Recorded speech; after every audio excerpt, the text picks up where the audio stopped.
Higher interest rates impacted profitability in 2023 as depositors started to demand higher interest rates. This impacted many banks' profitability. However, the best banks were able to maintain their net interest margin and in some cases even expand it. The way that they had to do this was really strong balance sheet management and strong net interest margin management. It is not a one-size-fits-all scenario. The best banks really understand their products and those that they can move the levers on. They also work hard through various assumptions so that they can determine which of those different levers can be pulled and what may happen, not just what they think might happen, but various scenarios to check out lots of different assumptions. Throughout all of that, they're able to make those adjustments to ensure that net interest margin stays strong and that they stay profitable. Many of the top 25 performing banks in the RankingBanking study are below that $10 billion threshold, with a median of $5.8 billion in assets. One big reason is the compliance requirements that come right at that $10 billion mark. One piece of this is the interchange income impacts that is a direct hit to the bottom line of profitability.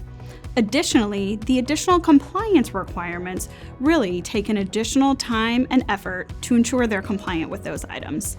Yet, if you look at those banks that are greater than $5 billion, they've been able to scale their processes and ensure their cost structure is appropriate to gain those efficiencies along the way. So it sits them right in that midpoint and makes them one of the higher profitable banks. Credit quality remains strong in 2023 for most banks, but particularly the top performing banks had even better credit metrics. Those top performing banks have a process where they are consistently keeping a very close eye on credit, even in a comparably positive credit environment. They are constantly looking at things like underwriting, risk management, stress testing, and consistently making sure that they understand the impacts the economy could have on their borrowers. Commercial real estate is a good example. The best banks are in tune with their underwriting standards and understanding the nature of the individual properties that they have within those. They understand the loan-to-values and how those could be impacted by changing valuations.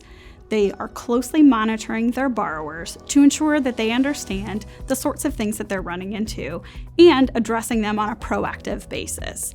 With this, they're able to appropriately manage their credit with CRE and communicate well to the regulators any potential concerns that they may have. The RankingBanking study looked at 2023 performance, although thus far we're already into 2024 and bank performance has been challenged by a tough interest rate environment. Many banks were expecting a Fed interest rate cut this year that has yet to materialize.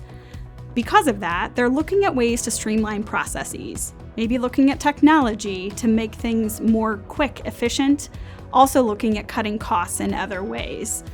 They are looking for new revenue lines, really looking to make sure that they can enhance that profitability even in a tough interest rate environment. It appears that credit has not been terribly impactful thus far in 2024.